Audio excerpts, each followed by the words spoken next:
मेरे गुरु मेरे पास में बैठे, जैसे कि इससे पहले भी लहासा में कई बार वे मेरे साथ बैठ चुके थे, मुझे स्पर्श न करते हुए, शायद मुझसे 3 गज दूरी पर। लोबसांग, जब तुमने लहासा छोड़ा, उससे पहले तुमने मुझे ये बताने के लिए कहा था कि मेरे इस पृथ्वी पर जीवन का समय कब खत्म हो रहा है। अब मेरे जीवन का समय समाप्त हो गया है। मैं यहाँ हूँ। मैंने उनकी ओर, जिनको मैं बाकी सभी दूसरे आदमियों से ऊपर समझता था, मैंने उनकी ओर देखा और इस तरह से कि चीजों के तमाम अनुभव के बावजूद भी मुश्किल से ही विश्वास कर पाया कि ये व्यक्ति अब हाड़ मांस के शरीर में नहीं था, परंतु एक आत्मा था जिसकी रजत तंतु काट दी गई थी। जैसा कि मैं उन्हें जानता था, उन्होंने घनीभूत होते हुए पूर्ण रूप से मेरी ओर देखा। सुनहरे रंग के आवरण के साथ इटिया लाल रंग चोले में वह अपनी पोशाक में थे। वह थके हुए से दिखाई दिए, मानो कि अत्यंत कष्ट के साथ उन्हें लंबी यात्रा करनी पड़ी हो। मैं ये देख सकता था कि उन्होंने दूसरों की सेवा में और उनके भले के लिए अपने सुखों का त्याग कर दिया था। वह कितने दुबले दिखाई देते हैं, मैंने सोचा। तब वह उस आदत में, जिसे मैं जानता था, थोड़े से मुड़े। उनकी पीठ में एक खंजर भोंक दिया गया था। उन्होंने अपना कंधा थोड़ा सा झटका और स्वयं को व्यवस्थित किया और मेरी ओर चेहरा घुमाया। जैसे ही मैंने देखा कि खंजर का सिरा उनकी छाती से बाहर निकला हुआ था और घाव में से खून गिर रहा था, खून गिरकर बाहर आ रहा था और उसने सुनहरी पोशाक को पूरी तरह से भिगो दिया था, मैं डर के मारे जम गया। इससे पहले वह मेरे लिए धुंधले धब्बे जैसे थे। मैंने विस्तार से नहीं देखा। मैंने उन्हें उनकी छाती में खून बहते हुए देखा, उनके हाथ में खून देखा, परंतु अब मैं अधिक समीप से ध्यान से देख रहा था। हाथ जो मैंने देखा खून से रंगे हुए थे। जहां उन्होंने जब खंजर घुसा तो अपने हाथ से उसे पकड़ लिया था। मैं कांप गया और मेरे अंदर का खून जम गया। उन्होंने मेरी टकटकी बंदी निगाह को देखा, उन्होंने मेरे चेहरे के ऊपर छाए आतंक को देखा और उन्होंने कहा, मैं तुम्हारे सामने जानबूझकर इस तरह आया हूँ लोबसांग, ताकि तुम ये देख सको कि क्या हुआ है। अब चूंकि तुमने मुझे इस तरह से देख लिया है, अब वैसे देखो जैसा मैं हूँ। मांस में से खून के धब्बे गायब हो गए, एक सुनहरी रोशनी चमकी और तब वह एक सुंदरता के साथ, पूर्ण शुद्धि के साथ दृष्टि में परिवर्तित हो गए। ये एक प्राणी था जो अपने विकास के मार्ग पर ऊंचा उठ चुका था, एक प्राणी जो बुद्धत्व को प्राप्त हो चुका था।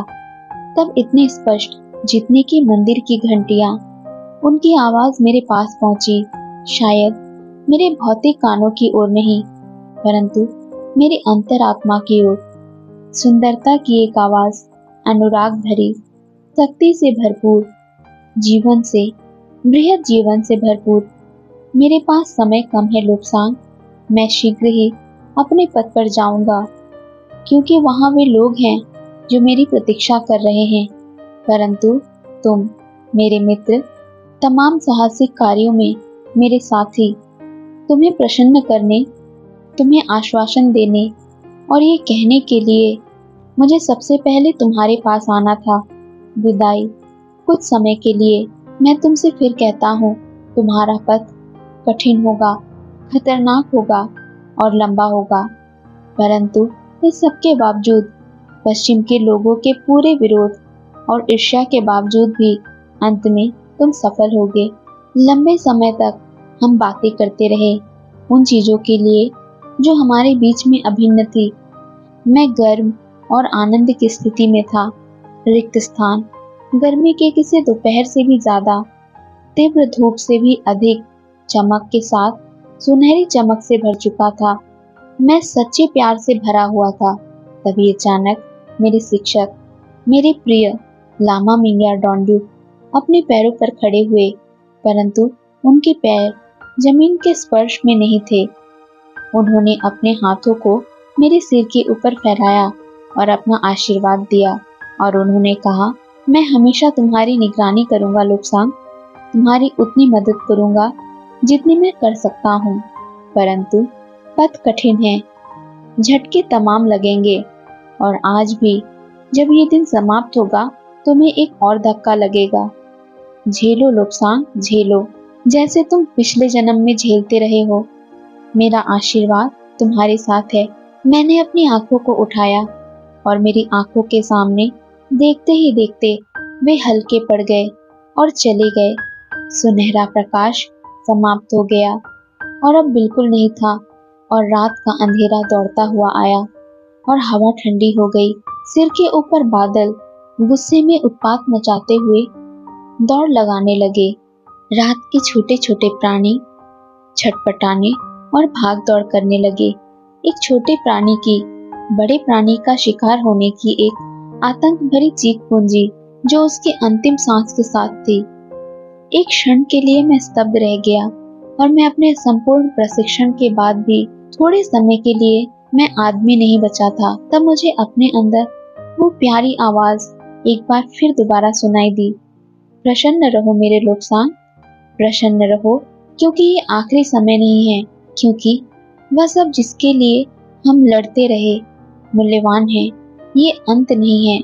इसलिए मैं अपने पैरों पर कांपता हुआ उठा, अपने विचारों को संघनित किया, अपनी पोशाक को झाड़ा और अपने हाथों में जमीन से लगी हुई कीचड़ को रगड़कर साफ किया। धीमे धीमे मैंने अपनी यात्रा को ऊपर पहाड़ी की ओर, लामा मठ की ओर अपने पथ पर जारी रखा।